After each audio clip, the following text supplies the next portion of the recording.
You really thought I wouldn't show up?" The words just lingered there, hanging in the air as every single conversation in that backyard just died. I watched the color completely drain from my ex-husband's face while his very pregnant wife clutched his arm like her life depended on it. The same guy who had tossed divorce papers at me 2 years prior, telling me I was defective, broken goods because I couldn't give him any children, now stood frozen in place as 4 toddlers tumbled out of a white Lamborghini right behind me. You know what they always say about karma, right? It doesn't just come back, it comes back in style. And sometimes she brings reinforcements. My name is Naomi Blackwell now, though for 8 long years I was Naomi Peterson, desperately trying my absolute best to be the perfect wife to a man who saw me as nothing more than a broken incubator, a non-functioning, baby-making machine. This is the story of how I went from begging doctors to fix what he thought was my broken body, to watching my ex-husband's entire world just crumble as my 4 children, each one carrying the last name Blackwell, ran toward the swing set at his precious baby shower. But before you hear all about today's beautiful destruction, I need you to understand something important. If you've ever been told that you're not enough, if you've ever had someone make you feel completely worthless, if you've ever been discarded and tossed aside like yesterday's trash, this story is definitely for you. Because sometimes, the universe has a plan that is so perfect, so beautifully devastating, that it just takes your breath completely away. Hit that like button if you believe in cosmic justice, and make sure you're subscribed because this story is going to take you on a ride that you absolutely won't forget. But let me start from the very beginning. Back when I was just 24 and stupid enough to believe that love could truly conquer all, I met Derek Peterson at my cousin's wedding back in 2019. I was the maid of honor, and he was the best man.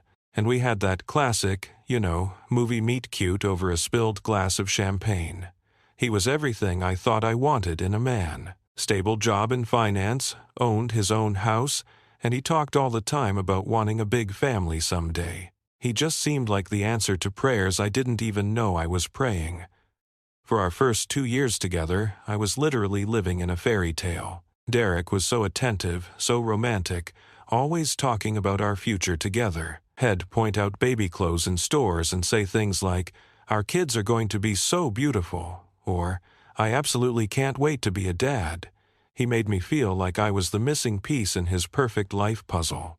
We got married on a beach down in Mexico with both of our families there. I remember standing there in that white dress, looking deep into his eyes as he promised to love me, in sickness and in health, for better or for worse. And I believed every single word. I really thought I'd found my person, my forever.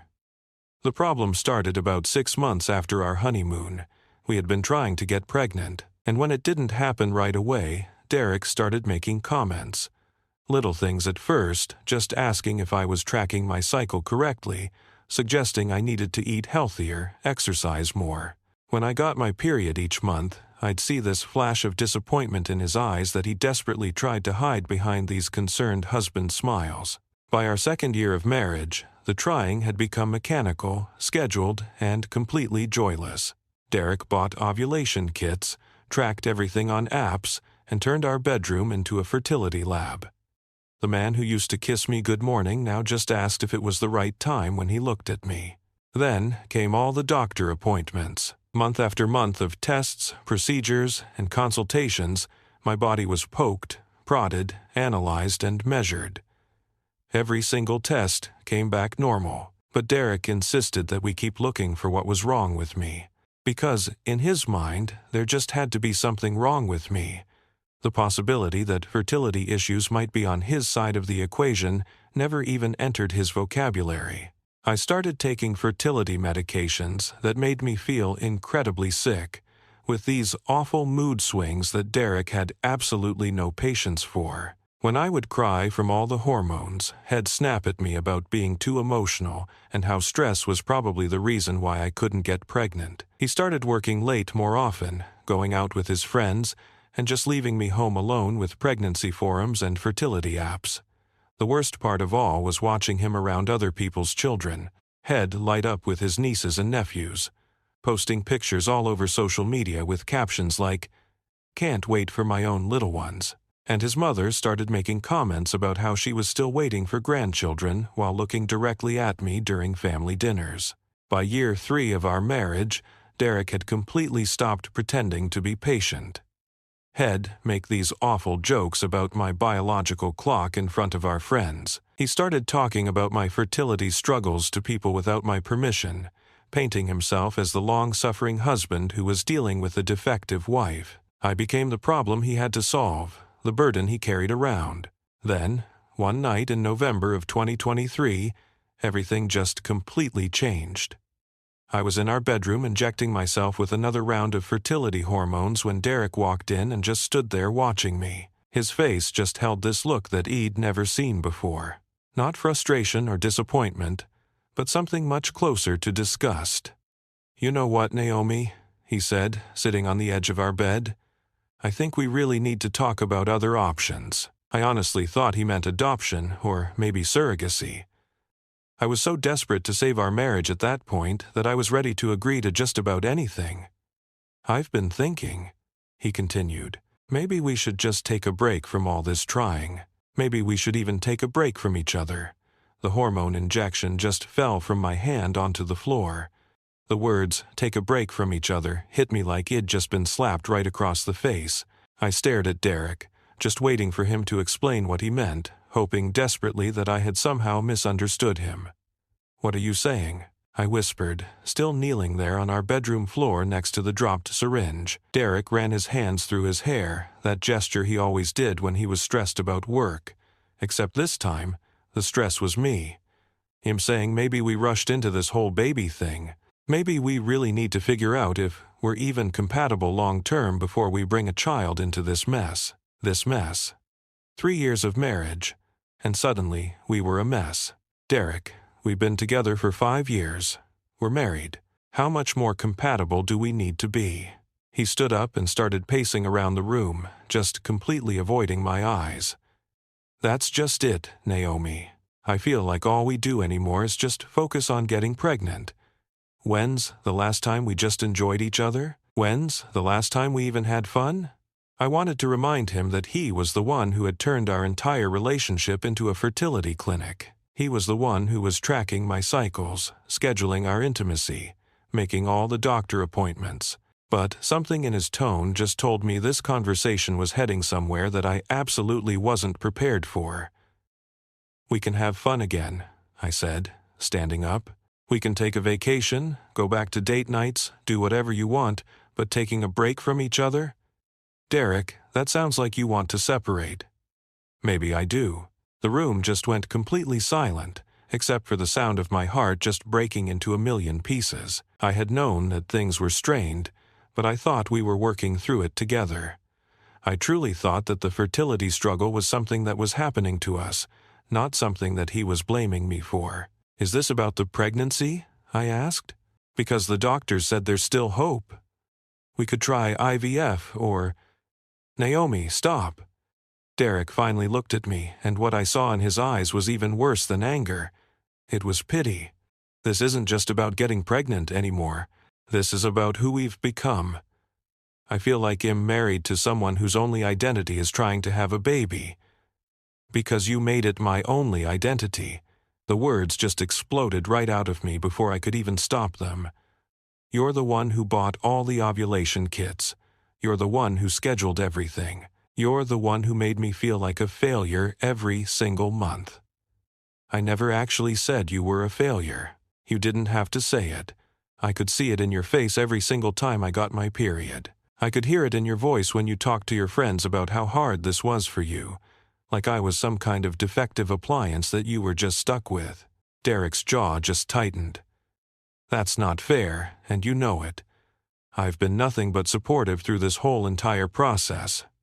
"Supportive?" I laughed, but there was absolutely no humor in it. "Derek, you stopped touching me unless it was ovulation week. You stopped asking about my day unless it involved doctor appointments. You turned me into a project that you were trying to fix. Maybe because that's all you became. The words just came out much harsher than Head intended, and I watched him realize that Head said the quiet part out loud. I mean, no, don't take it back. That's really what you think, isn't it? That I became broken, and you just got tired of dealing with it. We just stared at each other across our bedroom, and I felt the foundation of everything I'd believed about our marriage just cracking beneath my feet. This wasn't about taking a break from trying to conceive. This was about Derek being completely done with me. I think, Derek said carefully, we both just need some space to figure out what we really want. I know what I want.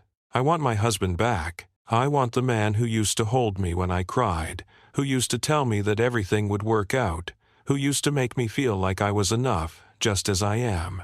Maybe that's the problem, Naomi. Maybe you were enough for who I was then. But I've grown.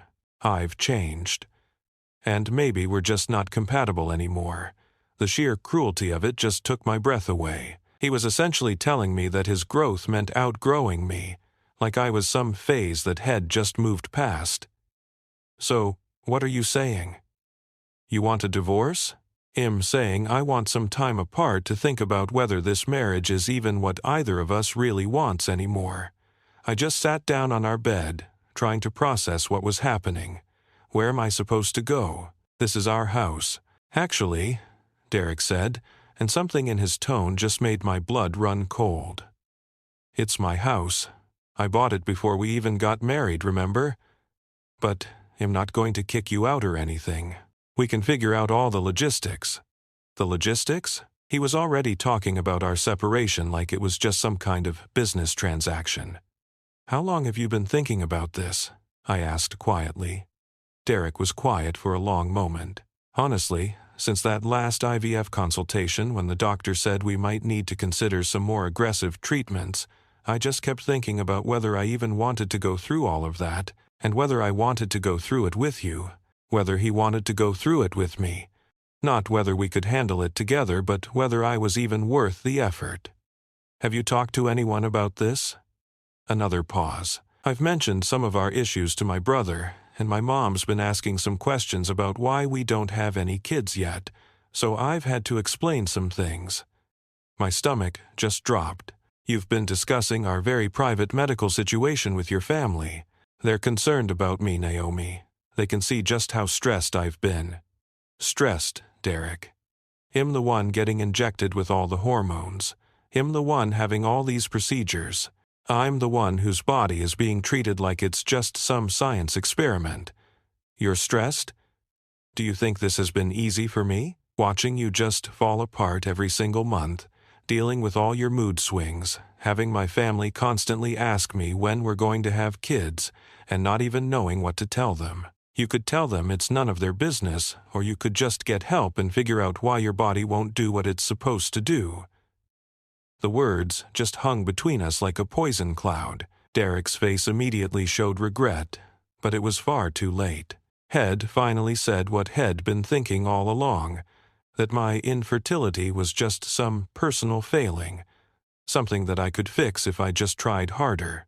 My body won't do what it's supposed to do, I repeated slowly. Is that really what you think, Naomi? I didn't mean... No, you meant it. That's exactly what you meant. I stood up, just feeling something shift deep inside of me.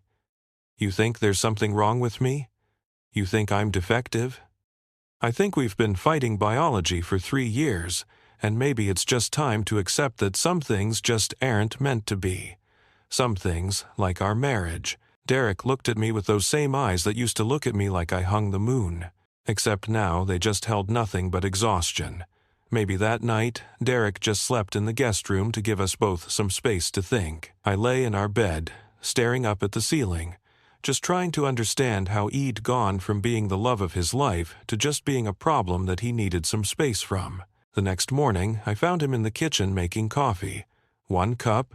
I think I'm going to stay at my brother's place for a while, he said without even looking at me. Just until we figure things out. How long is a while? I don't know, a few weeks, maybe longer. I watched him pour coffee into his travel mug, the one I'd bought him for his birthday 2 years ago with "World's Best Future Dad" written on it. The irony was just devastating. "Derek, can I ask you something?" He just nodded, still not making any eye contact. "If I could get pregnant tomorrow, would you still want this break?" For the first time in months, Derek actually looked directly at me, and in that moment, I saw the truth that had been hiding. If I could give him a baby, none of our other problems would even matter.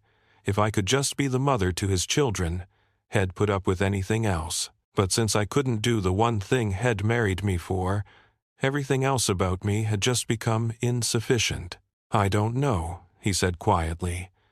But I knew, and for the very first time in 3 years, I was actually grateful that I couldn't give this man a child. Derek moved out on a Tuesday. He took his clothes, his electronics, and his coffee maker, just leaving behind 3 years of marriage like it was just a rental property that he decided not to renew the lease on. For the first week, I convinced myself that this was just temporary. He just needed some space. He was processing everything. Had definitely come back once he realized what he was throwing away. I deep-cleaned the entire house, cooked all of his favorite meals, and froze them for when he returned. I even bought new sheets for our bed because I thought maybe a fresh start was what we needed. He called on day 8. "How are you holding up?" he asked, and for just a second, his voice held that gentle tone that I remembered from when we first met. "I miss you," I said, gripping the phone like it was a lifeline. "The house just feels so empty without you." "I miss you too," he said, and my heart just lifted. "But Naomi, I think this space is good for us. I'm sleeping better, thinking clearer. I really think you should consider what this time apart is showing you, too." What it was showing me was that I just absolutely couldn't function without him. I'd built my entire adult identity around being Derek's wife, Derek's future baby mama, Derek's other half. Without him, I just didn't even know who I was supposed to be. "I've been thinking about what you said," I told him about taking a break from trying to get pregnant. "Maybe you're right. Maybe we got so focused on having a baby that we just forgot how to just be married." "Yeah," Derek said, but something in his voice just sounded distant. "Maybe we did. So, when are you coming home? We could start over, do things differently." There was a really long pause. "Naomi, I don't think I'm ready to come home yet. How much more time do you even need?" "I don't know. I'm still figuring things out." "What things?" "Derek, we've been married for 3 years. What is there to even figure out?" Another pause. Whether this marriage is something I even want to keep fighting for. The words just hit me like a physical blow. Fighting for. Is that what I am to you now? Something you have to fight for instead of something you actually want? That's not what I meant then. "What did you mean?" "I meant that maybe we've just been trying so hard to make this work that we haven't even stopped to ask if it should work." I felt something inside me just starting to panic. "Derek, I love you. You love me. That's enough. Everything else we can figure out." Is it enough, though? Because I've been thinking about what love is even supposed to feel like, and I'm not even sure what we have qualifies anymore. What we have qualifies, Derek. We made vows to each other, in sickness and in health, for better or for worse. This is the worst part. This is when we're supposed to fight harder, not just give up. "Maybe," Derek said quietly, "but I'm just tired of fighting." That phone call lasted 2 hours, with me just begging and bargaining and promising to be different, better, easier. Derek just listened with what felt like patience, but was probably just politeness. By the end of it, he'd agreed to give him even more time, more space, whatever he needed. 3 weeks into our separation, Derek's mom called me. "Naomi, honey, I just wanted to check on you. Derek told us about your temporary separation." Temporary. At least that's what he was calling it. "I'm okay, Mrs. Peterson, just giving Derek the space he needs to work through things." "Well, I want you to know that Michael and I are praying for you both. Marriage is hard work, especially when you're dealing with fertility challenges." I felt my throat just tighten up. "Thank you. That means a lot." Derek mentioned you might be taking a break from trying for a baby. That's probably wise. Sometimes, when we want something too badly, we just end up pushing it away. Did he say anything else about our situation?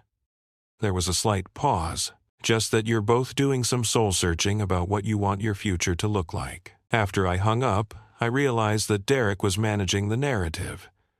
To his family, this was just a mutual decision, a healthy break where we were both just figuring things out. He wasn't the husband who had abandoned his wife during a medical crisis. He was the reasonable man who was taking some space to make sure he was making all the right decisions. The phone calls just became less frequent.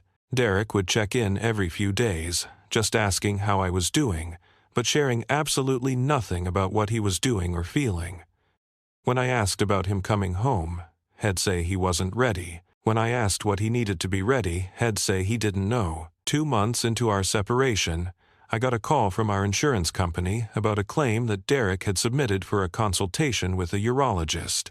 "I'm sorry, there must be some mistake," I told the representative. "My husband hasn't seen a urologist." According to our records, Derek Peterson had a consultation with Dr. Williams on March 15th for a fertility evaluation. My hands just started shaking. "Can you tell me what kind of evaluation?" "I can't give you specific medical details, but I can confirm that the appointment was for male factor infertility testing." Derek had gone to a fertility doctor, while telling me he needed space from our fertility journey, while making me feel like I was the one with the problem, had been getting his own fertility tested. I called him immediately. "Why didn't you tell me you went to see a fertility doctor?" "Naomi, how did you even find out about that? The insurance company called." "Derek, why would you even get tested without telling me?" "Because I wanted to know for myself before I told you anything." "Know what?" Derek was quiet for a really long moment. "The results actually showed some issues on my end. Low sperm count, motility problems, stuff that would make it really hard for us to conceive naturally." I just sat down hard on my kitchen chair. "How long have you known this?" "About 3 weeks." 3 weeks. "Derek, this changes everything. This means it's not even my fault. This means all those years of making me feel defective, all those comments about my body not working right. All of it was, Naomi, it doesn't change anything." "What do you mean it doesn't change anything?" "Of course, it changes everything. We could do IVF with your sperm or look into some other options. Or no, we couldn't." Something in his tone just made my blood run cold. "What do you mean we couldn't?" "I mean, I don't want to do IVF. I don't even want to go through any more fertility treatments. I don't want to keep trying to force something that clearly isn't meant to happen. But now we know why it wasn't happening. We can fix this." "I don't want to fix it, Naomi. I just want to accept it." "Accept what?" "That we'll never have children. Except that maybe we're just not supposed to have children together." The word "together" just hung in the air like a bomb that was waiting to explode. "Derek, what aren't you telling me?" Silence. "Derek, I've been seeing someone." The words just hit me like a truck. I actually dropped the phone and had to scramble to pick it up. "You've been what?" "It's not serious. It just happened. But it's made me realize that what we have just isn't working anymore." "You've been cheating on me?" "We're separated, Naomi. I wouldn't call it cheating. We're separated because you said you needed space to think about our marriage, not because you wanted to date other people. I know how this sounds, but meeting someone else has just shown me what I'm missing in our relationship, what we've been missing. I felt like I was drowning." "What's her name?" "That's not important. It's important to me. What's her name?" "Her name is Jennifer. She works at my company." Jennifer had been working late all those months, and I thought it was because he was stressed about our fertility issues, but had actually been building a relationship with someone else. "How long have you been seeing her?" "It started a few weeks before I moved out." "A few weeks before, Derek, you asked for a separation so you could be with someone else."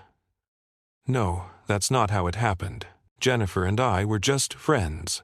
But talking to her just made me realize how unhappy I'd become in our marriage. Unhappy because I couldn't get pregnant? Unhappy because WED stopped being partners and just become two people who were obsessed with the same impossible goal. And Jennifer doesn't want children. Derek was quiet for way too long. Derek, does Jennifer want children? She already has children, 2 kids from her previous marriage. The sheer cruelty of it was breathtaking. Derek didn't want to go through any fertility treatments with me, but he was perfectly willing to date a woman who came with ready-made children. So, you get to be a dad after all, I said quietly. Naomi, my sawai, it's not about that at all.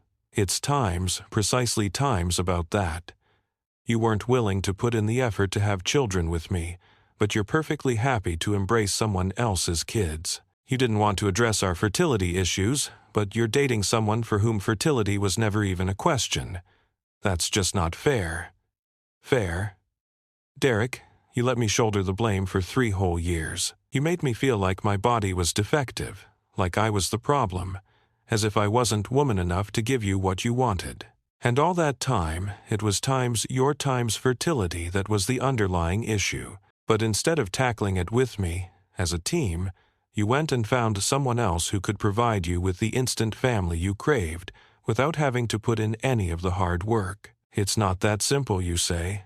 It's exactly that simple. You used our fertility problems as a convenient excuse to ditch me for someone more, shall we say, accommodating. Naomi, I think we need to seriously discuss moving forward with making this separation permanent. The word permanent just kept bouncing around in my head, echoing and re-echoing. You want a divorce? I believe it's in both of our best interests. Best for both times of us? Or best for you and Jennifer? I want you to be happy, Naomi, and I simply don't think you can find happiness with me anymore. That's not your decision to make, Derek. Actually, it is my decision. I can't stay trapped in a marriage that's clearly not working, just because you're scared to let go and face the truth. 3 days later, divorce papers were unceremoniously delivered to my doorstep. Those divorce papers were 37 pages of dense, convoluted legal jargon that essentially boiled down to one thing. Derek wanted everything, and I deserved absolutely nothing. According to his shark of a lawyer, our house was Derek's separate property because Head purchased it before we were even married. Our joint savings account was supposedly comprised mostly of Derek's contributions, due to the simple fact that he made considerably more money than I did. Even my car was technically in his name because he'd managed to secure a better financing rate when we initially bought it. I just stood there, in my desolate, empty kitchen, staring blankly at those infuriating documents, and the stark realization washed over me that 8 long years with Derek had left me with virtually nothing tangible to show for it, except a mountain of debt from pointless fertility treatments that apparently had been all for nothing. Anyway, my lawyer was a weary-looking woman named Patricia, who specialized in the often brutal world of divorce cases. I need to be completely honest with you, Naomi, she said during our very first meeting. Considering you were only married for 3 years, and most of the assets were his prior to the marriage, you're probably looking at a rather modest settlement. Maybe just enough to cover a security deposit on a small apartment and a few months' worth of basic living expenses. What about spousal support? You're young, healthy, and college-educated.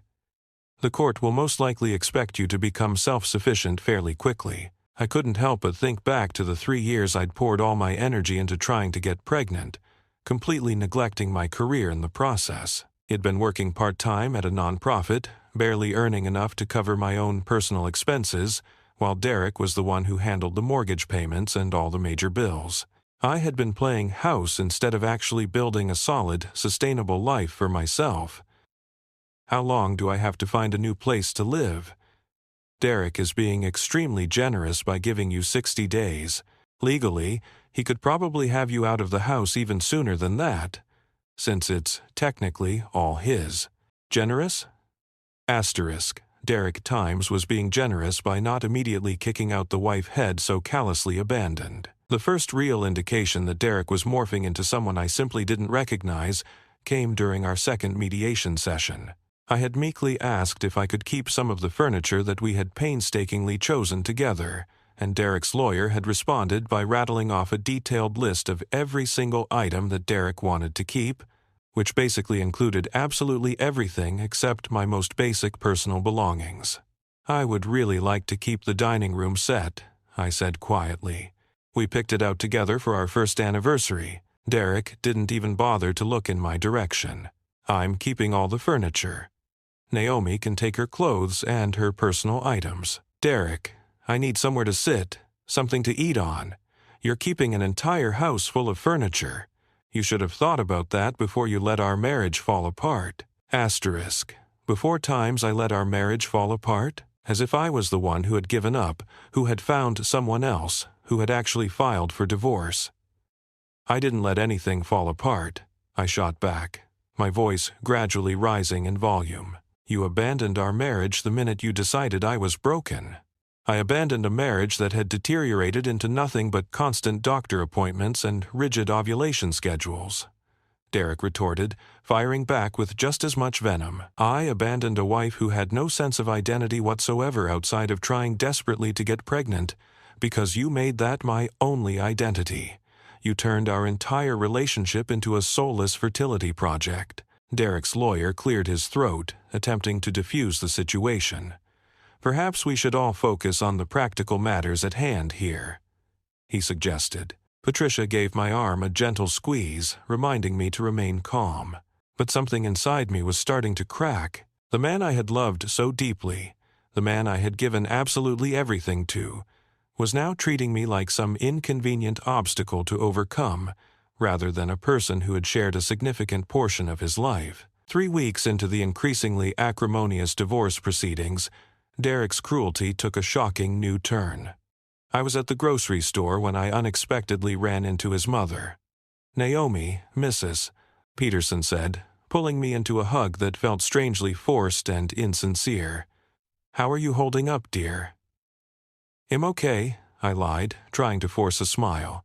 "Just taking things one day at a time. Derek told us about the divorce papers, you know. I have to say, we were all quite shocked and saddened by the news." I immediately felt my stomach clench into a tight knot.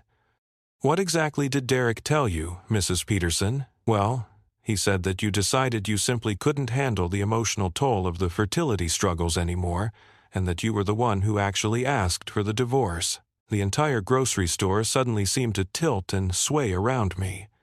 "I asked for the divorce?"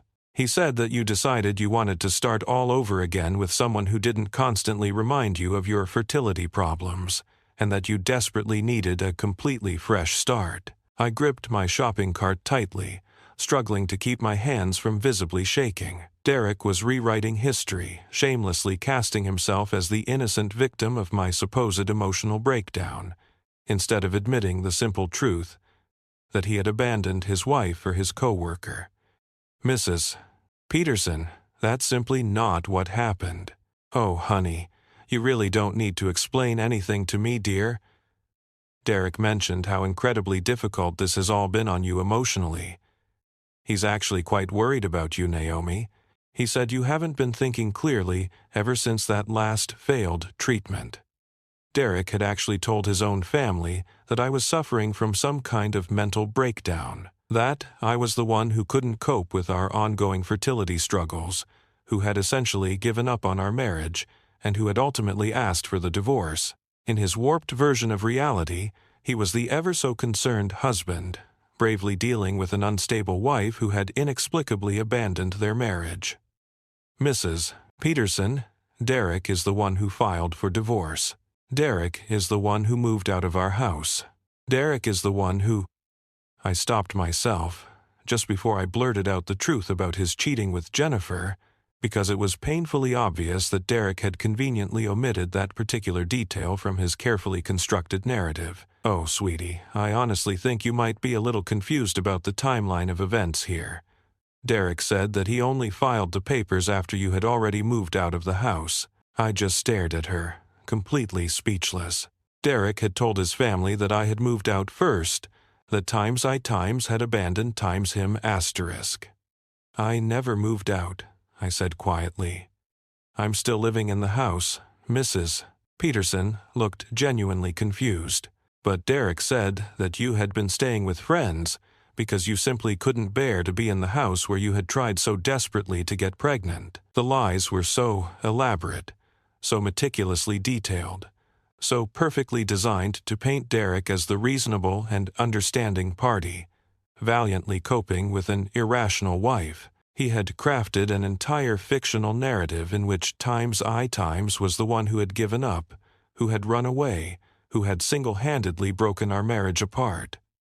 Mrs. Peterson, I honestly think there's been some serious miscommunication here. Maybe you should talk to Derek again about what actually happened. I just abandoned my groceries in the shopping cart and walked straight out of the store, my hands shaking so badly that I could barely manage to get my keys into the car door. That night, I called Derek, my voice trembling with a mixture of anger and disbelief. Why on earth did you tell your mother that I asked for the divorce? Naomi, I never said that, he replied, his voice sounding surprisingly calm. She said that you told her I couldn't handle the fertility struggles anymore and that I wanted a completely fresh start. I told her that you were simply having a hard time coping, which is undeniably true. You told her that I moved out first, Derek. I told her that you were staying other places sometimes, which you have been. I stayed at my sister's house for 2 nights, Derek, and that was only after you served me with the divorce papers. That's hardly the same thing as actually moving out. Look, my family was asking a lot of difficult questions about why we're getting divorced, and I was just trying to explain it in a way that didn't make anyone look particularly bad. You made me look like I had some kind of nervous breakdown and abandoned our marriage. I made you look like someone who was simply going through a tough time, which is definitely better than the alternative. What alternative are you referring to, Derek? Me telling them the absolute truth about how obsessive and unstable you became about getting pregnant. His harsh words hit me like a physical slap. Unstable? Naomi, you were injecting yourself with hormones that were making you completely crazy. You couldn't even hold a normal conversation about anything except ovulation and endless fertility treatments. You completely transformed our marriage into some kind of medical procedure. I was trying to have the baby that you said you desperately wanted, Derek. I wanted a baby, yes, but not a wife who completely disappeared and got replaced by someone obsessed with conception schedules. So now, I'm suddenly obsessive and unstable? But just 3 months ago, you were standing right there beside me, helping me make those very same schedules, because I was trying to support you through something that was clearly far more important to you than our actual relationship. I felt like I was slowly losing my mind. Derek was rewriting our entire history, shamelessly casting me as the villain in a story where I had actually been the one desperately trying to salvage our marriage. Derek, you were the one who bought the ovulation kits. You were the one who meticulously tracked my cycles. You were the one who made countless doctor appointments, because you were the one who was falling apart every single month when you got your period. I was simply trying to help you feel like we had some semblance of control over the situation. You're lying through your teeth, Naomi. I'm not lying, Derek. I'm simply telling you how I experienced our marriage, which was watching the woman I married slowly disappear into an all-consuming obsession with something that we might never even have. I hung up the phone abruptly and just sat there in my empty house, desperately wondering if I was actually going crazy. Had I really been that obsessive? Had I truly made fertility more important than our relationship? Had I somehow single-handedly driven Derek away with my relentless desperation to get pregnant?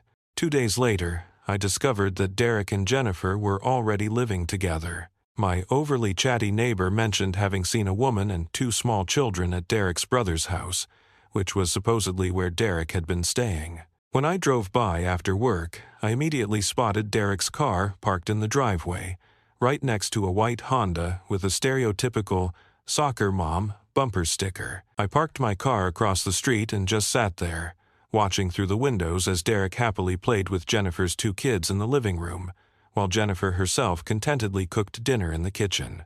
They looked like a perfectly normal, happy, and complete family. Derek had moved on so completely that he was already playing house with someone else.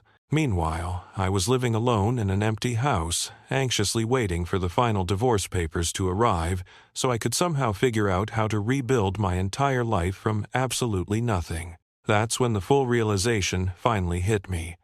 Derek's cruelty had been completely strategic. He had deliberately made me feel crazy, making me actively doubt my own memories, making me question whether I had been the problem all along. He had systematically isolated me from his family by painting me as emotionally unstable. He had left me with absolutely no financial resources and virtually no reliable support system. And he had accomplished all of this while constantly playing the role of the concerned husband, patiently dealing with an unhinged wife. The final, utterly humiliating insult came the following week when Derek called to tell me about the upcoming baby shower invitation. "I wanted to give you a little heads up about something," he said, his voice sounding artificially gentle and concerned. "Jennifer is pregnant." The words hit me like a physical punch to the gut, knocking the wind completely out of me. "Pregnant?" "Yes. We found out just last week. It's still very early, but we wanted to go ahead and tell our families." "How is that even possible? You specifically said that you had fertility issues." "Well, it turns out the tests were actually wrong. Or maybe my hormone levels significantly improved after I finally stopped being so stressed about it all the time." Of course, Derek's fertility problems had magically resolved themselves the very minute he left me. "Anyway," Derek continued, "we're having a baby shower next month, and Jennifer thought it would be a really good idea to invite you." I was completely speechless. "Naomi, are you still there? You actually want to invite me to your baby shower?" Jennifer thinks it would clearly demonstrate that we're all mature adults about this entire situation. That there are absolutely no hard feelings. No hard feelings? The man who had essentially destroyed my life, stolen my home, and rewritten our entire shared history, wanted to invite me to celebrate the impending arrival of the baby he had so easily conceived immediately after leaving me, simply because I couldn't get pregnant. I honestly don't think that's a very good idea, Derek. Look, I know it might be a little awkward, but I honestly think it would be good for you, Naomi. It would show everyone that you're finally moving on, and that you're not at all bitter about how things ended. Show everyone. Derek wanted me there as undeniable proof that his twisted version of our story was actually true, and that I was the one who had gracefully accepted the end of our marriage because I was supposedly mentally unstable anyway. Derek, I am absolutely not coming to your baby shower. I really think you should reconsider, Naomi. Jennifer has already sent you an invitation, by the way. Then Jennifer can fully expect me to decline that invitation. Naomi, this is exactly what I'm talking about. You're allowing bitterness to control your decisions, instead of doing what's genuinely healthy for you. What's healthy for me is staying as far away as possible from the man who completely destroyed my life. I didn't destroy your life, Naomi. Our marriage simply didn't work out. That kind of thing happens to people all the time. Our marriage didn't work out because you decided that I was somehow defective and immediately went out and found someone who wasn't. Our marriage didn't work out because we became fundamentally incompatible as people. And the fact that you're simply unable to accept that perfectly simple explanation is exactly why I'm so worried about you. Derek was doing it again, subtly implying that I was completely crazy for feeling hurt and betrayed by his cruel and callous actions. Just send me the invitation, I said quietly, my voice barely above a whisper. Really, send me the invitation, Derek. I actually want to see it. Great. I honestly think this will be really good for everyone involved. The invitation arrived 3 days later, addressed to Naomi Peterson, written in an elegant, flowing script on expensive, high-quality cardstock. The return address was Derek's brother's house, where Derek was apparently still pretending that he lived alone. Inside, in flawless calligraphy, it read, "You're cordially invited to celebrate the upcoming arrival of baby Peterson. Please join Derek and Jennifer as they joyfully prepare to welcome their little miracle, their little miracle." Derek and Jennifer were eagerly awaiting the arrival of their little miracle, while I sat alone in an empty house, facing the very real possibility of bankruptcy from endless, ultimately pointless fertility treatments and about to become homeless because my husband had decided that I was somehow broken goods. But as I stared at that invitation, something began to slowly shift deep inside me. For the first time in months, I wasn't overwhelmingly sad. I wasn't completely heartbroken, and I wasn't even confused anymore about what had really happened to my marriage. I was just overwhelmingly angry. And for the first time since Derek had walked out of my life, I actually started thinking about what I truly wanted my own life to look like. I spent the next 3 days just staring at that infuriating baby shower invitation, reading and rereading those 2 words, "Little Miracle," until they had practically burned themselves into my brain. Derek and Jennifer's little miracle, conceived effortlessly and without a single thought, while I had spent the better part of 3 years believing that my body was somehow irreparably broken. On the 4th day, I made the decision to drive past Derek's brother's house again. I tried to convince myself that I just wanted to see if Derek was actually living there, or if that was simply another carefully constructed lie. But, in reality, I think I was just torturing myself. I secretly wanted to see his new, seemingly perfect life, so that I could feel even more sorry for myself. I parked across the street around dinner time, surreptitiously watching through the windows as Derek happily played with Jennifer's 2 children while she calmly cooked dinner. It looked like a perfectly staged commercial for idealized family happiness, and I felt that familiar, painful stab of inadequacy as I watched him effortlessly be the father he had never been able to be with me. I was just about to give up and drive away when I suddenly heard voices coming from the backyard. Derek and Jennifer had stepped outside onto the small wooden deck, and their voices carried clearly across the quiet neighborhood. "I still can't believe you actually invited her," Jennifer was saying, and I could clearly detect the unmistakable sound of amusement in her voice. "I told you it was a stroke of pure genius," Derek smugly replied. "My mom has been asking way too many questions about why our marriage really ended. Having Naomi show up at the baby shower looking pathetic will instantly answer all of those questions without me even having to say a single word." I froze in my car, my hand still resting on the keys. "But what if she doesn't actually come?" Jennifer asked, sounding slightly doubtful. "Oh, she'll come," Derek replied confidently. "Naomi's far too pathetic not to come. She's probably just been sitting alone in that empty house for weeks now, desperately searching for any excuse to be around me again." Jennifer laughed, sounding almost pitying. "You're absolutely terrible, Derek. The poor woman." "Poor woman?" Derek sneered. "Jennifer, this is the very same woman who turned our marriage into a sterile fertility clinic. The woman who made my life completely miserable for 3 long years, with her constant obsession with getting pregnant, who simply couldn't accept the fact that some people just aren't meant to have children. Still, inviting your ex-wife to your baby shower is pretty cold, even for you, Derek," Jennifer pointed out. "It's absolutely perfect," Derek said, and I could clearly hear the unmistakable sound of satisfaction in his voice. "Everyone will finally see exactly what I had to deal with. My mom, my family, all of our old friends. They'll see this bitter, childless woman who simply couldn't handle the fact that I moved on and found true happiness." "But what if she causes some kind of scene?" Jennifer asked. "Even better," Derek replied callously. "Let her have a complete mental breakdown right there at our baby shower.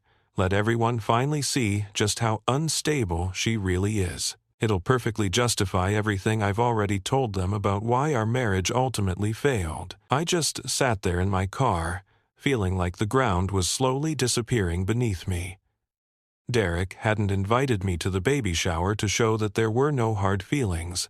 He had deliberately invited me to publicly humiliate me, to gleefully use my pain as a form of entertainment for his friends and family. "The timing is also absolutely perfect, too," Derek continued. "She'll be getting the final divorce papers any day now, so she'll undoubtedly be at her absolute lowest point. She'll probably show up wearing some tragic outfit, looking incredibly desperate and utterly pathetic, and everyone will instantly understand exactly why I ultimately had to leave her." "You are so bad, Derek," Jennifer said, but she was still laughing along with him. "I'm strategic," Derek replied. My family needs to see what I was actually dealing with, so they'll finally stop making me feel guilty about the divorce. Once they see Naomi at our baby shower looking completely broken and utterly bitter, while we're busy celebrating our miracle baby, they'll immediately realize that I definitely made the right choice. Our miracle baby. Derek was casually calling Jennifer's pregnancy a miracle, while simultaneously labeling my infertility a personal failing. "What if she brings someone with her?" Jennifer asked. Derek actually snorted in derision. "Bring someone? Jennifer, just look at her life. She has absolutely no friends, no stable career, no money, and no real prospects. She's a 30-year-old woman whose entire identity was completely wrapped up in being my wife. Who on earth is she even going to bring?" They both went back inside the house, still laughing about their carefully laid plan to use me as the main form of entertainment at their elaborate baby shower. I sat there in my car for another 20 minutes or so, slowly letting the full scope of Derek's overwhelming cruelty completely sink in. He hadn't just left me. He hadn't just rewritten our entire shared history to make himself look better. He was actively planning to destroy what little was left of my reputation and dignity by parading my pain in front of everyone we had ever known as a couple.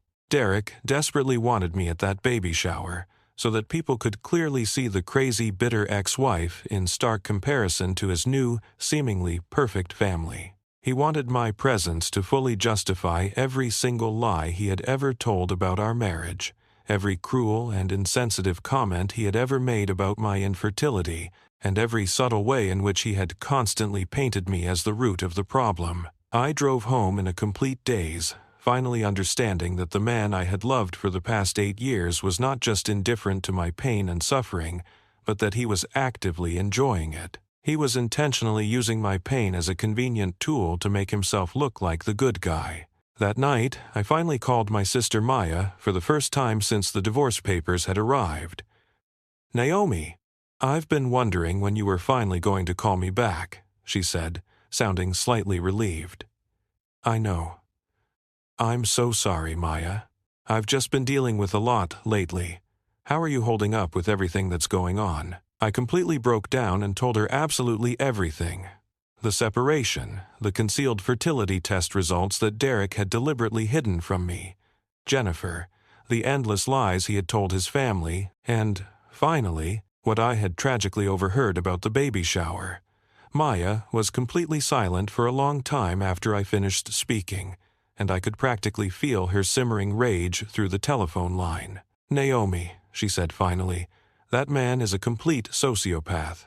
"I honestly think I might actually be crazy, Maya," I confessed. "He keeps making me feel like I somehow imagined everything, like I was the problem all along, and that our marriage failed primarily because I was just too obsessive and completely unstable." "You are absolutely not crazy, Naomi," she said firmly, "and you are definitely not unstable. You are simply a woman who was emotionally abused by a manipulative man who is now attempting to publicly humiliate you for his own twisted form of entertainment. But what if I really was overly obsessive about getting pregnant? What if I did actually make our marriage all about endless fertility treatments?" "Naomi, listen to me very carefully. Even if you had been obsessive, and even if you had made some mistakes along the way, that still doesn't even remotely justify what Derek has done to you. Normal, decent people don't abandon their spouses during a medical crisis. Normal people don't cheat on their partners and then conveniently blame them for their own reprehensible actions. And normal people certainly don't invite their ex-wives to a baby shower for the express purpose of humiliating them." I started crying uncontrollably for the first time in weeks. "And furthermore," Maya continued, "Derek actively participated in every single one of those fertility treatments. He was right there beside you, making those same schedules, booking all of those appointments, and meticulously tracking your cycles. He was clearly just as invested in getting pregnant as you were. But now he's deliberately rewriting history to conveniently cast you as the villain. I feel so incredibly stupid for ever believing him when he repeatedly said that he loved me." "You're not stupid for believing someone when they tell you that they love you, Naomi," she said gently. "You're not stupid for trusting your husband. And you're certainly not stupid for desperately wanting to save your marriage. Derek is the one who lied to you, cheated on you, and blatantly manipulated you. Derek is the one who should feel completely ashamed of himself. But Maya, I literally have nothing left. He's taking the house, the majority of our money, and all of the furniture. I'm going to be 31 years old, starting completely over with absolutely nothing. And now he actually wants to parade me around like some kind of cautionary tale about bitter, divorced women. Then don't let him, Naomi. What do you mean? Don't show up at his ridiculous baby shower looking all broken and completely desperate, just like he expects you to. Don't give him the complete satisfaction of seeing you utterly destroyed. Maya, I times am times destroyed, I said quietly. No, you're simply deeply hurt, Naomi. There's a huge difference. You're obviously hurting right now because someone you loved and trusted turned out to be incredibly cruel and deceptive. But you're not actually destroyed unless you let him destroy you. I honestly don't know how not to let him destroy me, Maya. You start by remembering who you were before Derek Peterson ever made you believe that you were somehow worthless. You start by remembering that your value as a woman has absolutely nothing to do with whether or not you can successfully give some man a baby. You start by remembering that being childless doesn't automatically make you defective. Being divorced doesn't automatically make you a complete failure. And being alone certainly doesn't make you pathetic. I honestly don't even remember who I was before Derek, Maya. Then you need to figure out exactly who you want to be after Derek, she said firmly. And I can absolutely guarantee you that the strong, resilient woman you ultimately become will be far stronger than the woman he so callously threw away. After I hung up the phone with Maya, I sat alone in my empty house and thought long and hard about Derek's meticulously crafted plan. He desperately wanted me to show up at that baby shower looking broken, desperate, and utterly pathetic, so that he could confidently use my obvious pain to justify his betrayal. He wanted his family and friends to look at me and immediately think, no wonder Derek ultimately left her. But for the first time since this seemingly endless nightmare had begun, I began to wonder, what if I didn't show up in the way that Derek so confidently expected? What if, instead of being the tragic figure in Derek's self-serving redemption story, I actually became something else entirely?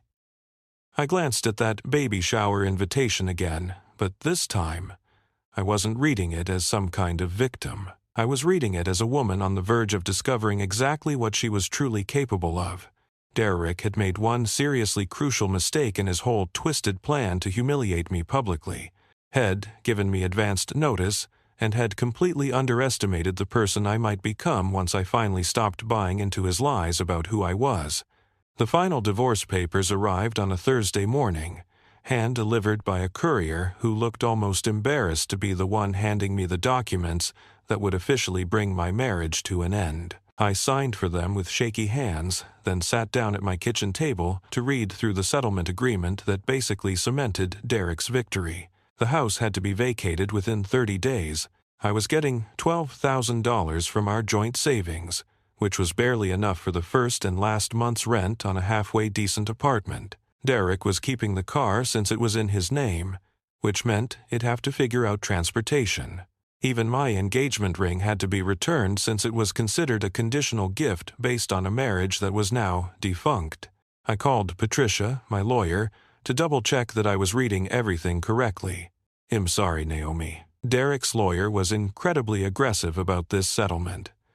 Since most of the assets were acquired before the marriage and you signed a prenup, our options were pretty limited. I signed a prenup? Yes. The document you signed before your wedding that waived your rights to spousal property. Don't you remember? I had a faint memory of Derek bringing me a stack of papers the week before our wedding, telling me it was just some insurance paperwork and wedding venue contracts. He'd been so swamped with wedding planning that he'd signed everything he put in front of me without even bothering to read it carefully. I honestly thought that was insurance paperwork. I'm afraid it was a very comprehensive prenuptial agreement. Derek's lawyer probably advised him to have you sign it alongside other documents so you wouldn't realize what it was. Derek had tricked me into signing away my rights to our marital assets before we'd even gotten married. Had been planning his exit strategy from day one.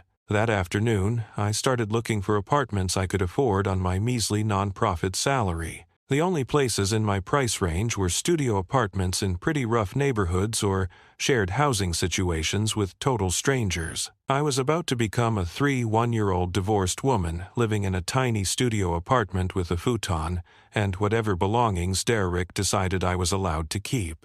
The moving truck Derek hired arrived the following week to haul away his furniture.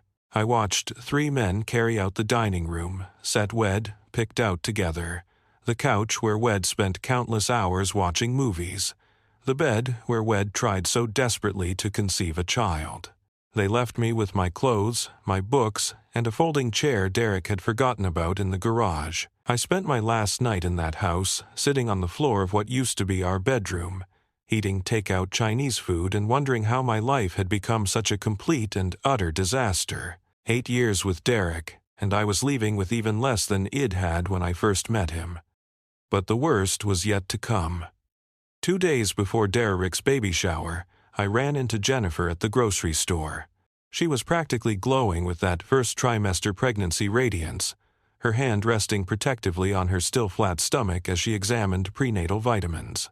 "Naomi," she said when she saw me, her voice dripping with fake concern. "How are you doing? Derek said you've been having a really hard time with everything." I just stared at this woman who'd stolen my husband and was now carrying the baby Id spent 3 years failing to conceive.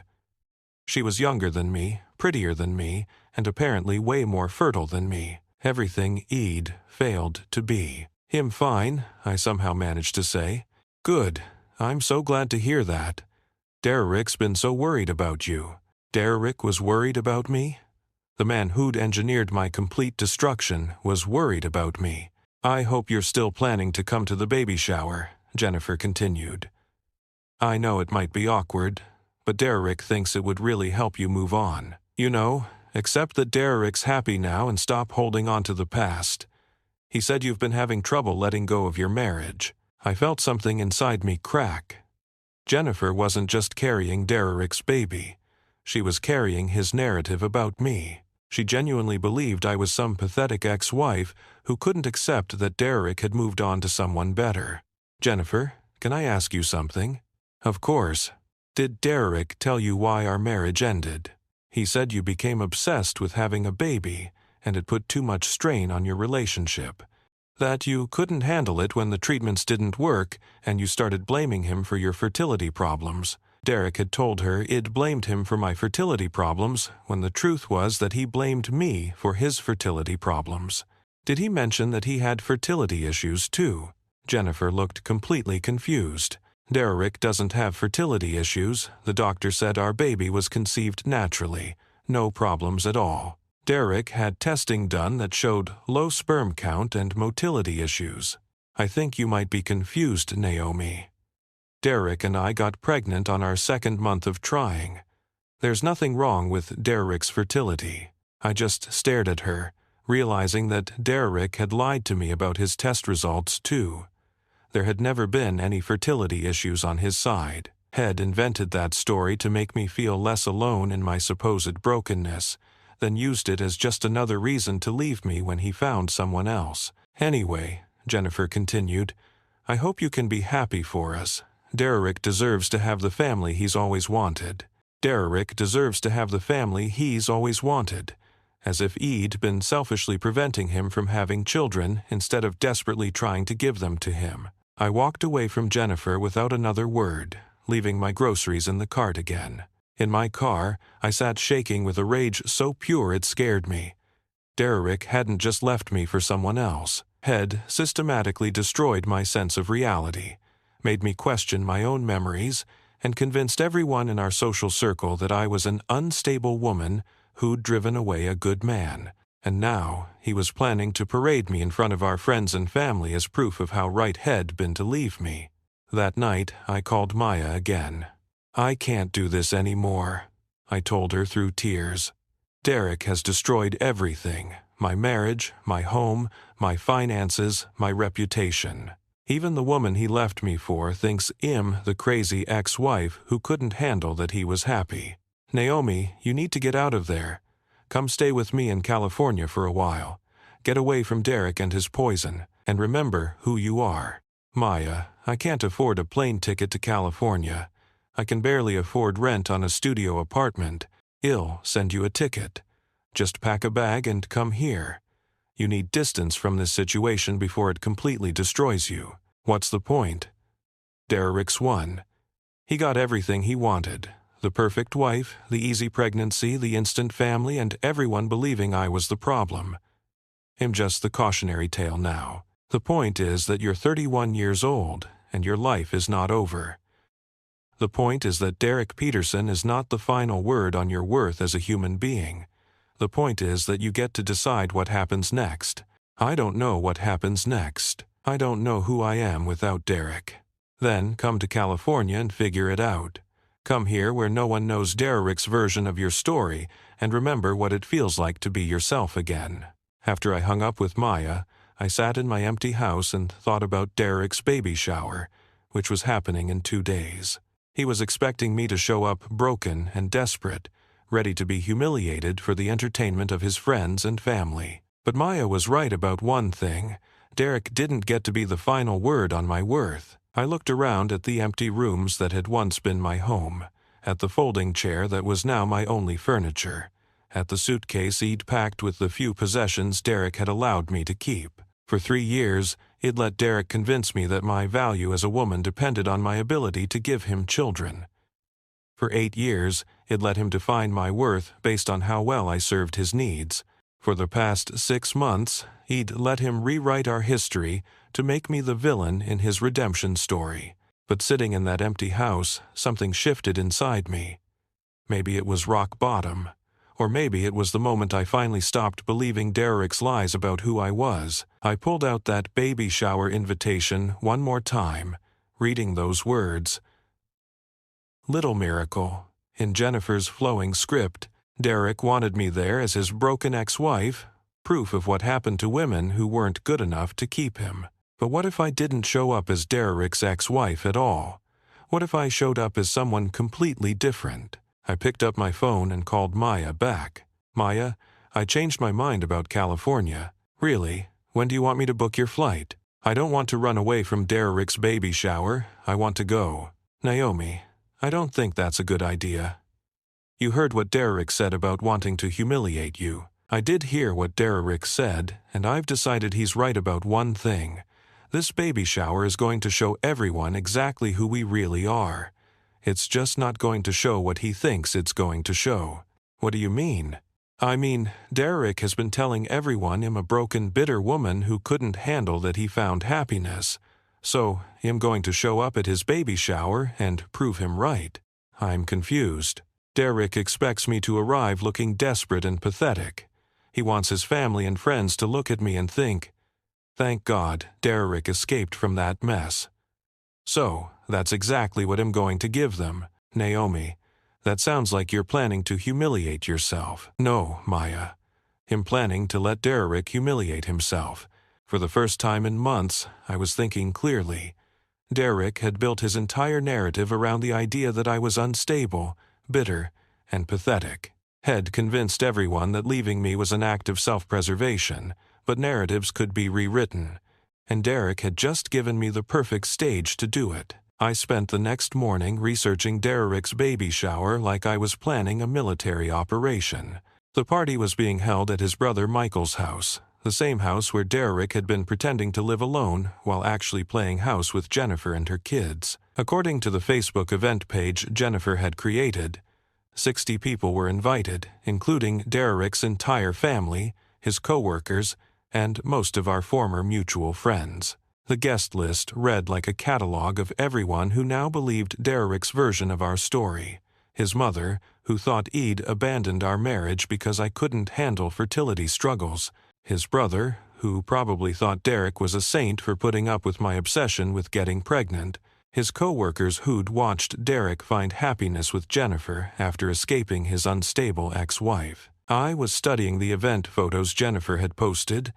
Decorations in soft pastels, elegant table settings, a dessert table that probably cost more than my monthly grocery budget.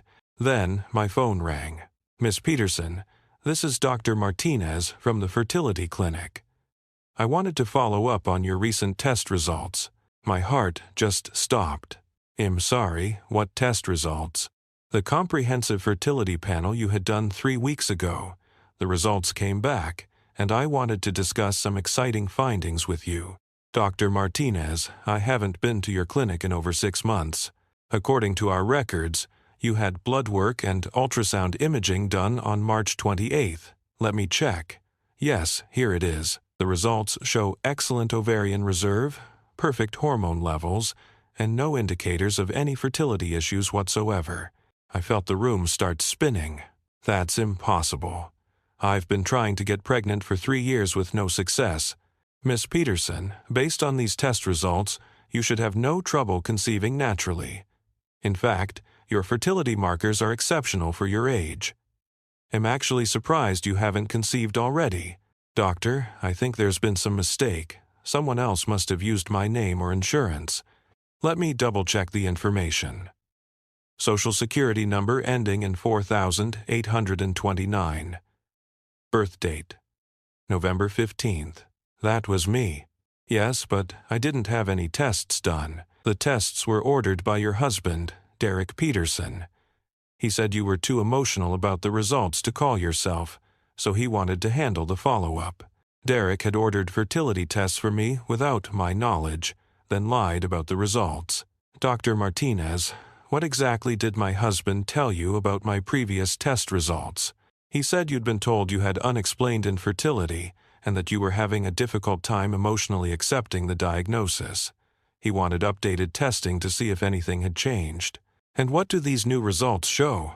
They show that whoever told you that you had fertility problems was either incorrect or lying. Miss Peterson, you're one of the most fertile women I've tested in my 20-year career. I hung up the phone and sat in my folding chair, trying to process what I'd just learned. Derek had secretly ordered new fertility tests for me, discovered that I'd never had fertility problems, and hidden the results while filing for divorce and getting Jennifer pregnant. Derek had known for months that my infertility was a lie. Had known when he told me his own fertility test showed problems. Had known when he said he didn't want to pursue treatments. Had known when he filed for divorce, claiming we were incompatible because of our fertility struggles. Derek had discovered that I was perfectly capable of getting pregnant, and instead of telling me, had used that information to justify leaving me for someone else. But why would Derek hide fertility test results that proved I wasn't broken? The answer hit me like a lightning bolt. Derek hadn't left me because I couldn't get pregnant. Derek had left me because I could get pregnant, and he didn't want to have children with me. All those years of fertility treatments, hormone injections, doctor appointments, and emotional devastation, Derek had been sabotaging our chances of conceiving while making me believe I was defective. I called Dr. Martinez back. Doctor, I need to ask you something specific about my test results. Based on my fertility markers, what are the chances I would have conceived naturally over the past 3 years if we'd been trying properly? Given your excellent fertility indicators, I'd estimate roughly a 90% chance of conception within the first year of trying, assuming normal male fertility and proper timing. What would prevent conception in someone with my fertility levels? Poor timing, male factor infertility, or deliberate interference with the conception process? Deliberate interference. What kind of deliberate interference? Birth control without the partner's knowledge, sabotaging fertility timing, providing incorrect information about ovulation cycles. Unfortunately, I've seen cases where one partner secretly prevents conception, while the other partner believes they're trying. Derek had been sabotaging our attempts to conceive while convincing me that I was the problem.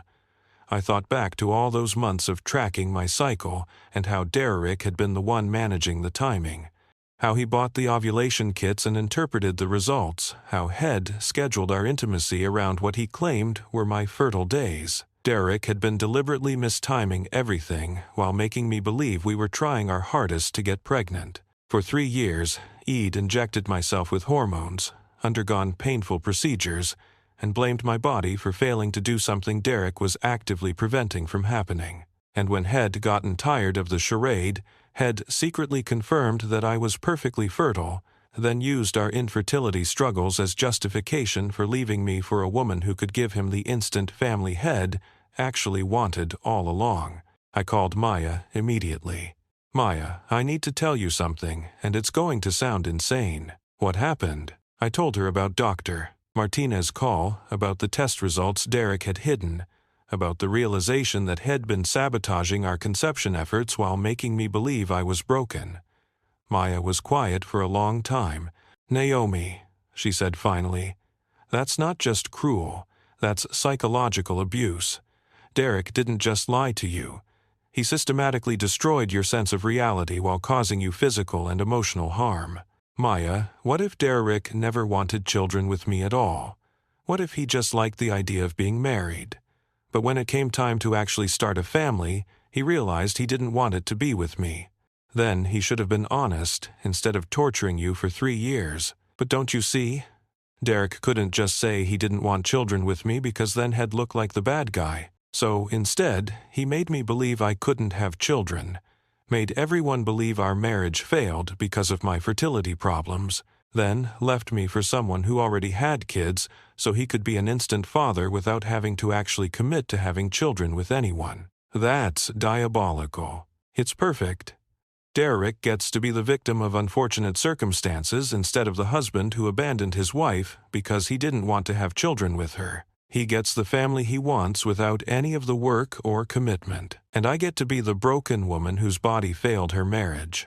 But sitting there with this new information, I realized Derek had made one crucial mistake. Had assumed I would never find out the truth. Derek was planning to parade me at his baby shower as proof of his good judgment in leaving me. He wanted everyone to see the bitter, childless ex-wife compared to his new pregnant partner and think he'd made the right choice. But Derek didn't know that I now knew the truth about everything.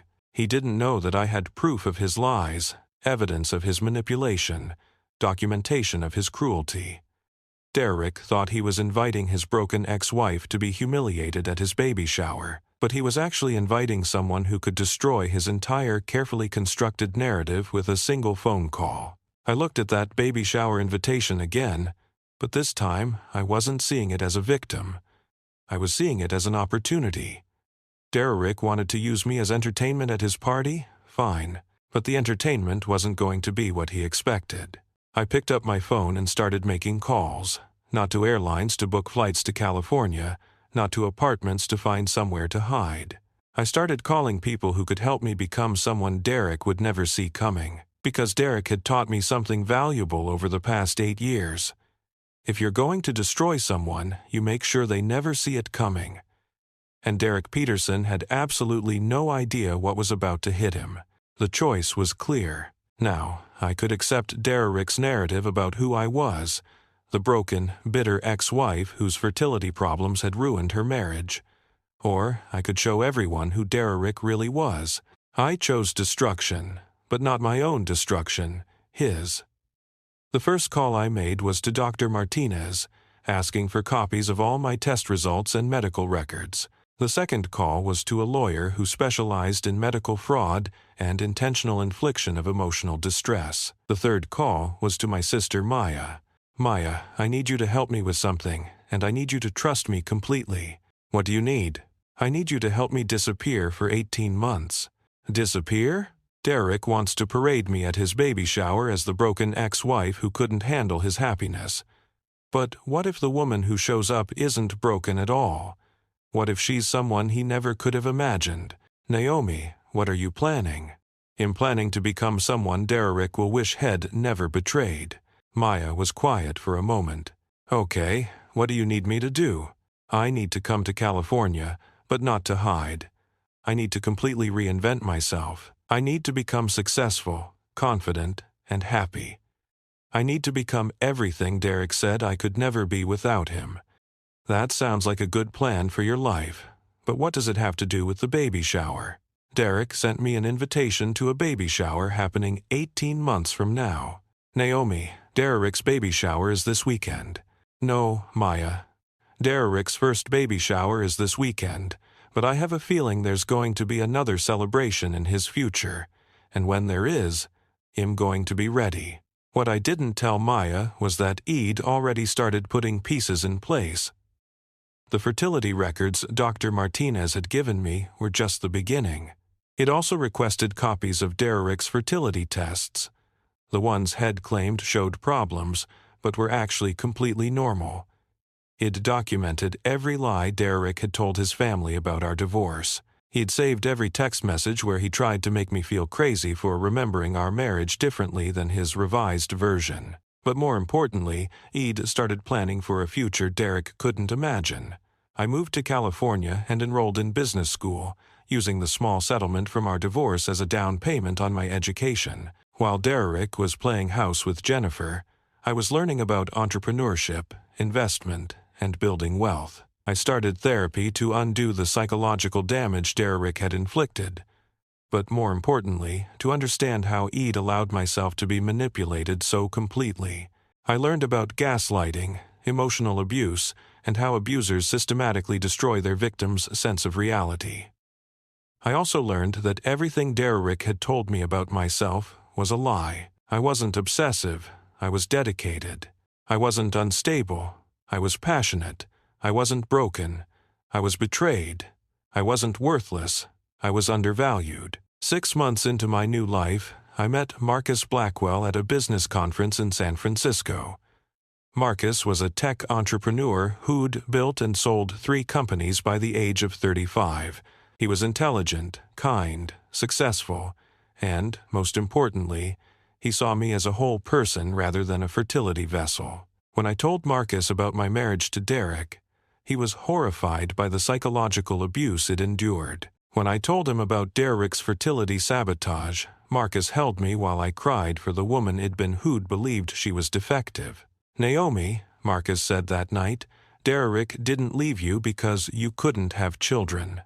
Derek left you because he was terrified of who you might turn into if you ever stopped believing his lies about yourself." "What do you mean by that?" "I mean that Derek kept you feeling small and insecure because that's how he maintained control over you. The moment you realized your own worth, he'd lose all his power over you. So, he created a situation where you would always feel like you needed his approval to validate your worth as a woman."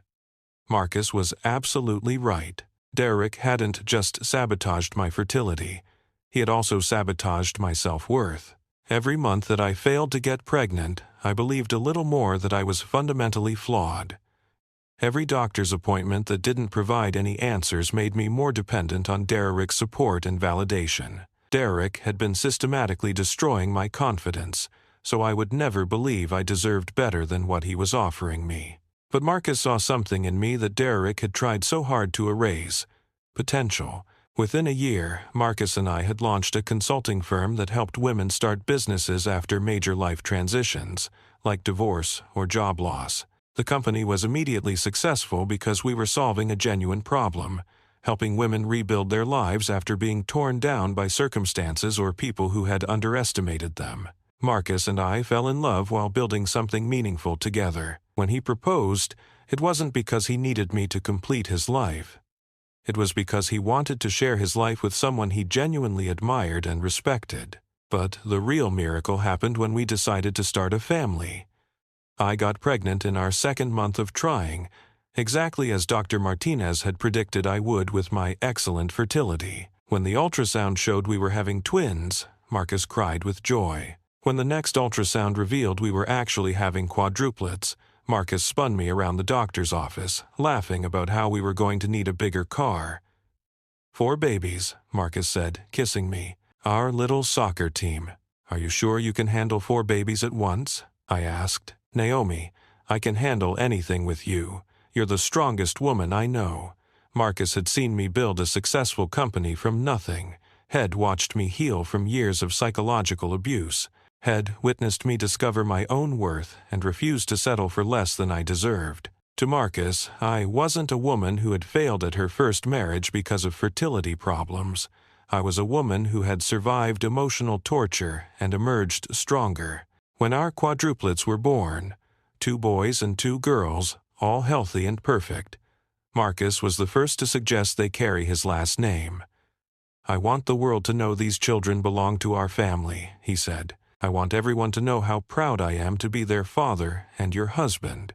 So, Emma, James, Sophie, and Michael Blackwell came into the world as part of a family built on mutual respect, genuine love, and shared dreams. I was adjusting to life as a mother of 4 when Derek's second baby shower invitation arrived. The envelope was addressed to Naomi Peterson at my old address, but the post office had forwarded it to my new home, a sprawling house in Marin County that Marcus and I had bought to accommodate our growing family. I stared at the invitation, realizing Derek had no idea that Naomi Peterson no longer existed. The woman who'd been broken by his betrayal had been replaced by Naomi Blackwell, entrepreneur, mother, and wife to one of the most successful men in Silicon Valley. "Jennifer's having another baby shower?" Marcus asked, reading over my shoulder, apparently, and Derek still thinks I'm the pathetic ex-wife who never got over him. "Are you going to go?" I looked at Marcus holding Sophie while James crawled around his feet, and I thought about the woman he'd been when Derek left me. That woman had believed she was worthless without a husband, broken without children, and destined to live as a cautionary tale about women who couldn't keep their men satisfied. But the woman he'd become had built a multi-million-dollar business, married a man who worshipped her, and given birth to 4 beautiful children who would grow up knowing their mother was powerful. "Actually," I said, smiling at Marcus, "I think I am going to go. Should I be worried about Derek trying to manipulate you again?" Derek can't manipulate someone who knows exactly who she is and what she's worth. Besides, I think it's time Derek learned who I really became after he threw me away. Marcus grinned. "Should I be worried about what you're planning to do to him?" Derek spent years making me believe I was broken. He used my supposed fertility problems to justify destroying my life. He paraded my pain as entertainment for his friends and family. And now, I'm going to show him exactly what he lost when he decided I wasn't worth fighting for. The baby shower was being held at the same country club where Derek and I had celebrated our anniversary 3 years ago. As I pulled into the parking lot in my white Lamborghini, a gift from Marcus when our company hit its first $1 million in revenue, I could see Derek through the window holding court with his friends, while Jennifer showed off her pregnant belly to the other women. I checked my appearance in the rearview mirror. Designer dress, professional makeup, confidence radiating from every pore. I looked like success, happiness, and everything Derek had convinced me I could never achieve without him. But the real surprise was in the back seat. Emma, James, Sophie, and Michael Blackwell, 18 months old and absolutely perfect, were dressed in matching outfits and ready to meet their mother's ex-husband. As I unbuckled the first car seat, I thought about Derek's plan to humiliate me at his last baby shower. Head wanted everyone to see the broken, childless woman who'd been too damaged to keep him satisfied. But Derek had made one crucial error in his calculations. Head assumed I would stay broken. Instead, he'd used his betrayal as fuel to become everything Head told me I could never be. And now, Derek was about to discover that the woman Head thrown away had become the woman Head never deserved in the first place. I lifted Sophie out of her car seat and smiled as she gurgled happily in my arms. "Ready to meet Mommy's old friend?" I whispered to her. "Has about to learn what happens when you underestimate a woman who refuses to stay defeated." As I walked toward the country club entrance with 4 beautiful children and the confidence of a woman who'd rebuilt her entire life from the ashes of Derek's cruelty, I could see guests starting to notice us through the windows. Derek's conversation stopped mid-sentence as he caught sight of me through the glass. His face went completely white as he registered what he was seeing. The infertile ex-wife he destroyed, walking toward his baby shower with quadruplets and radiating the kind of success had convinced everyone she could never achieve. The entertainment portion of Derek's baby shower was about to begin. But once again, the entertainment wasn't going to be what Derek expected. The country club fell silent as I walked through the door carrying Sophie, with Emma, James, and Michael toddling beside me in their matching outfits. Every conversation stopped. Every head turned. Every person who'd believed Derek's story about his broken, infertile ex-wife stared in shock at the confident woman with 4 beautiful children who'd just walked into their narrative. Derek's champagne glass slipped from his hand and shattered on the marble floor. "Oh my God," someone whispered. "Is that Naomi?" Jennifer, who'd been showing off her pregnant belly to a group of women, turned around, and her face went pale. The woman Derek had described as pathetic and childless was standing in her designer dress with quadruplets who were clearly thriving and happy. "Naomi," Derek said, his voice barely audible. "What are you doing here? You invited me, remember?" I said, my voice calm and confident. "You said it would be good for me to see how happy you are now." Derek's mother approached us first, her eyes wide with confusion. "Naomi, dear, whose children are these?" "These are my children, Mrs. Peterson. Emma, James, Sophie, and Michael Blackwell." "Blackwell?" Derek's voice cracked. "Yes, they have their father's name. My husband's name." The word husband hit Derek like a physical blow. Had been so certain. It'd never recover from our divorce, never find someone else, never have the family he'd wanted so desperately. "You're married?" Jennifer asked, her voice high and strained. "Very happily married. Marcus and I celebrated our 2nd anniversary last month." "But Derek said you couldn't have children," Mrs. Peterson said, looking confused. "He said that's why your marriage ended." I smiled gently at Derek's mother, the woman who'd pitied me for years based on her son's lies. "Mrs. Peterson, I think Derek might have misunderstood some medical information. As you can see, I had no trouble having children once I was with the right partner." Derek's face was cycling through emotions, shock, panic, rage, and something that looked like recognition that his entire world was about to collapse. "How old are they?" Derek's brother, Michael, asked, doing math in his head. 18 months, I replied cheerfully. Michael's eyes widened as he calculated backward.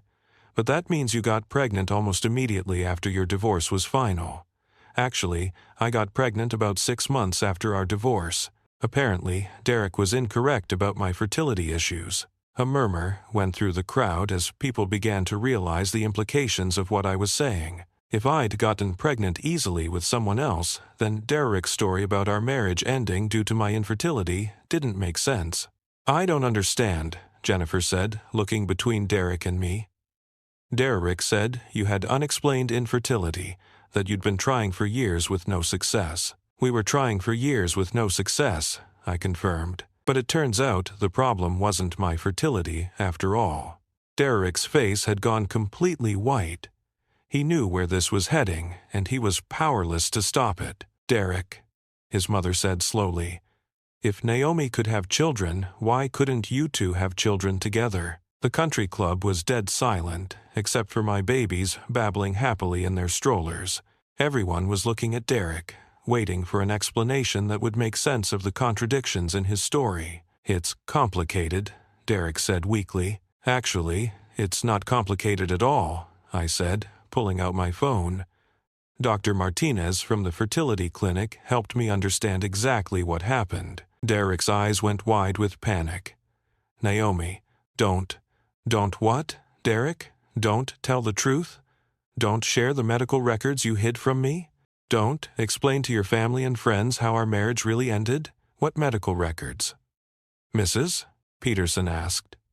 I looked around the room at all the people who'd believed Derek's version of our story. Who'd pitied me as the broken woman who'd driven away a good man. Derek secretly ordered fertility tests for me 3 weeks before he filed for divorce. The results showed that I have exceptional fertility, better than average for my age. The doctor said I should have had no trouble conceiving naturally. The silence in the room was deafening. "But Derek never told me about those test results," I continued. "Instead, he used our fertility struggles as justification for ending our marriage." "I don't understand," Jennifer said, but her voice suggested she was starting to understand perfectly. "Derek let me believe for 3 years that my body was broken, that I was defective, that I was the reason we couldn't have children. He watched me inject myself with hormones, undergo painful procedures, and blame myself for our fertility problems, while he knew the entire time that there was nothing wrong with me. Derek's mother looked at her son with horror. "Derek? Is this true?" "It's not that simple," Derek said desperately. The situation was complicated. The situation was that Derek didn't want to have children with me, I said calmly. But instead of being honest about that, he sabotaged our attempts to conceive while making me believe I was the problem. "That's not true," Derek exploded. But his denial sounded hollow. "Really? Then explain how I got pregnant with quadruplets 6 months after our divorce. Derek, explain how a woman with unexplained infertility conceived 4 babies naturally with her new husband." The crowd was staring at Derek with growing understanding and disgust. His story had never made sense, but no one had questioned it because they'd trusted him. Now, faced with proof of his deception, people were seeing Derek for who he really was. "Derek," Jennifer said quietly, "you told me Naomi blamed you for her fertility problems. You said she became obsessive and unstable." "Jennifer, let me explain. You told me she couldn't handle that you'd moved on and found happiness." "But Derek, look at her. Does she look like someone who couldn't handle your happiness?" Everyone looked at me. Successful, confident, surrounded by 4 beautiful children, and radiating the kind of contentment that came from being genuinely loved and valued. "I think, Mrs. Peterson said slowly, we need to hear the truth about what really happened in your marriage." Derek looked trapped, realizing that all his lies were collapsing around him. "Mom, this isn't the time or place." "Actually, this is exactly the time and place," I said gently. Derek wanted me here to show everyone how pathetic his ex-wife had become. So, let's show everyone exactly who we both really are. I looked around the room at faces I'd known for years. Derek's family, our former friends, people who'd believed his story about the unstable ex-wife who'd ruined a good marriage. Derek told you all that our marriage ended because I was obsessed with having children and couldn't handle our fertility problems. But Derek knew I could have children easily because he'd seen my test results. Derek told you I became bitter and unstable. But Derek was the one who filed for divorce after starting a relationship with Jennifer while we were still married. Jennifer gasped. "While you were still married?" Derek asked for a separation, moved in with his brother, and started dating Jennifer while telling me he needed space to think about our marriage. He let me believe we might reconcile while he was already building a new relationship. "Derek," Michael said, his voice full of disgust. "You told us Naomi had left you." "I never left Derek," I said quietly. "I lived in our house alone for months, waiting for him to come home while he was playing house with Jennifer and her children." The look on Derek's face told me he knew his reputation was destroyed.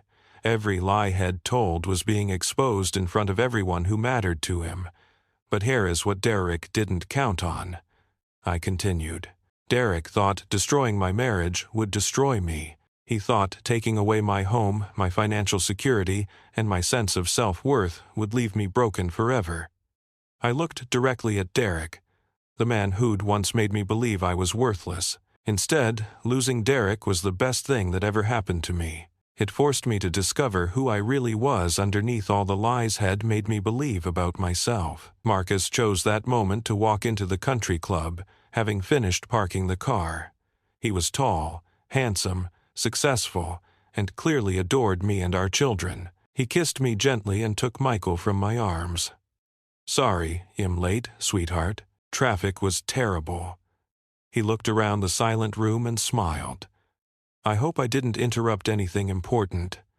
"Just introducing our children to some old friends," I said, smiling up at my husband. Derek stared at Marcus, the successful, attractive, devoted husband who valued me in all the ways Derek never had. "Derek," I said, looking at my ex-husband one final time. "Thank you." Derek's voice was barely a whisper. "Thank you for showing me that I deserved better than settling for someone who saw me as broken. Thank you for forcing me to rebuild my life so I could discover how strong I really was. Thank you for leaving me so I could find someone who sees my worth. I looked around the room at all the people who'd believed Derek's lies about me, and thank you for inviting me to your baby shower so I could show everyone who I really became after you threw me away. Derek's reputation, his narrative, his entire identity as the reasonable man who'd escaped an unstable wife was lying in pieces around his feet. Jennifer was staring at Derek with dawning horror, realizing she'd been manipulated just like I had been. Derek's family was looking at him with disgust and shame. His friends were understanding that they'd been supporting a man who'd psychologically abused his wife for years. "Derek," Jennifer said quietly, "I think we need to talk." As Marcus and I loaded our children back into their car seats, I felt a peace I hadn't experienced in years. Derek had spent so much energy trying to destroy me that he'd never realized he was actually freeing me to become someone extraordinary. "How do you feel?" Marcus asked as we drove away from the country club. "I feel sorry for him," I said. Honestly, Derek spent so much time focused on keeping me small that he never worked on becoming someone worth keeping. He threw away a woman who would have loved him forever, and for what? So he could feel superior to someone for a few years. "His loss," Marcus said, reaching over to squeeze my hand. Though I have to admit, I'm grateful he was too stupid to appreciate what he had. Otherwise, I never would have found you. I looked back at our 4 children sleeping peacefully in their car seats, then at my husband, who'd seen my strength when Derek had only seen my desperation. Derek had tried to write a story where I was the broken ex-wife who'd ruined a good marriage through my own inadequacies. But stories can be rewritten by people who refuse to accept someone else's narrative about their worth. In the end, Derek got exactly what he deserved, the consequences of his own cruelty. And I got exactly what he'd always deserved, a love built on truth, respect, and genuine partnership. As we drove home to our beautiful life, I realized Derek had been right about one thing. That baby shower had shown everyone exactly who we really were. It just wasn't the revelation Derek had been expecting. Sometimes the universe doesn't just give you justice, it gives you poetry. And sometimes the best revenge is simply living so well that your former abuser becomes irrelevant to your happiness. If you've ever been told you're not enough, if you've ever been discarded by someone who is supposed to love you, if you've ever been made to feel broken by someone else's cruelty, remember this: their opinion of your worth says everything about them and nothing about you. Your value doesn't decrease based on someone's inability to see it, and sometimes walking away from someone who doesn't appreciate you is the first step toward finding someone who does. Make sure you hit that like button if you believe in the power of rebuilding your life after betrayal, and subscribe for more stories about people who refuse to let someone else's cruelty define their future. Because sometimes the best chapter of your life begins when someone else decides they don't want to be part of your story anymore. Derek thought he was ending my story when he filed those divorce papers, but he was actually just giving me permission to write a better one. And that, my friends, is the most beautiful kind of revenge there is.